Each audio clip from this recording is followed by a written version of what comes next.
ज़कात किन लोगों पे फ़र्ज़ है और किन लोगों पे फ़र्ज़ नहीं? कौन लोग हैं जिन्हें आप ज़कात दे सकते हैं और वो कौन लोग हैं जिन्हें आप ज़कात नहीं दे सकते? अक्सर ये सवाल रमज़ान के शुरू होते ही पूछे जाते हैं, तो याद रखें कि 8 लोगों को आप ज़कात नहीं दे सकते। नंबर 1, सैयद को ज़कात नहीं दे सकते, नाबालिग को ज़कात नहीं दे सकते, मालदार को ज़कात नहीं दे सकते। 4, काफिर को ज़कात नहीं दे सकते। 5, वालिदैन जिनसे आप पैदा हुए हैं उनको ज़कात नहीं दे सकते। जो आपसे पैदा हुए हैं बच्चे, उनको ज़कात नहीं दे सकते।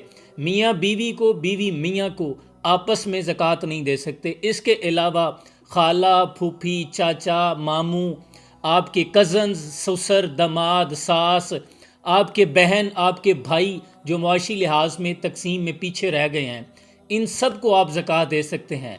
फिर ज़कात देते हुए बताना भी ज़रूरी नहीं कि ये ज़कात के पैसे हैं। इकट्ठे नहीं दे सकते, आप इंस्टॉलमेंट पे दे सकते हैं, यानी मंथली किस्त के तौर पर भी दे सकते हैं। बल्कि रिश्तेदारों को ज़कात देना ज़्यादा अफजल है। हुक्म तो ये है कि सबसे पहले आपके अजीज़ व अकारब, इसके बाद अहले मोहल्ला, इसके बाद अहले गाँव, अहले कस्बा, इसके बाद फिर दीगर लोग अगर कोई बच जाएं तो। ज़कात का निसाब 7.5 तोला सोना, 52.5 तोले चांदी और 2 लाख रुपए ऐसी रकम जो आपके साल भर इस्तेमाल नहीं हुए, पड़े रहे। आपने प्लॉट खरीदा था, इन्वेस्टमेंट की थी कि मैं इतने का बाद में बेचूंगा, उसकी जो करंट फेस वैल्यू होगी, जो कीमत फ़रोख्त है, उस पर ज़कात है। और किन चीज़ों पर ज़कात फ़र्ज़ नहीं? आपकी इस्तेमाल शुदा पर्सनल चीज़ें, आपकी गाड़ी, आपका घर, आपका बिजनेस का कोई प्लाजा है, आपका उसमें जो मशीनें हैं उस पर कोई ज़कात नहीं है। हाँ, जो रॉ मटेरियल है, जो प्रोडक्शन आइटम्स हैं, उन पर ज़कात की वैल्यू है। हुजूर ने फरमाया था कि वाबिसा इस्तफ्त मिन कल्बे, ये जो अंदर ही मुफ्ती बैठा है,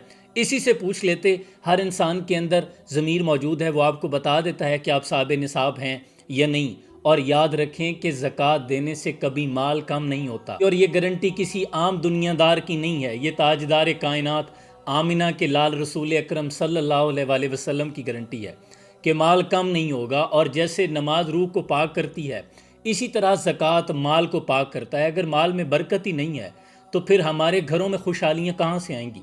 फिर रातों को चैन की नींद कैसे आएगी? यही वजह है कि हमारे घरों में नचाकियाँ, परेशानियाँ, बीमारियाँ, इन चीज़ों ने डेरे डाल रखे हैं। क्यों? हमारे माल पाक नहीं है। एक हराम का लुकमा खा लें तो 40 रोज़ तक दुआ कबूल नहीं होती, नमाज कबूल नहीं होती। तो जिस बंदे का पूरा जिस्म, सारा गोश्त ही हराम पे पला हो, उन लोगों की ज़िंदगी में सुकून कहाँ से आएगा? अगर आप चाहते हैं कल्बी इत्मीनान, आपकी दुनिया और आखिरत बेहतर हो जाए, तो ज़कात अदा करें। ये गरीब लोगों का आप पर हक है। अल्लाह आसानियाँ हासिल तकसीम करने का शर्फ अता फरमाए। सलाम पहुँचे।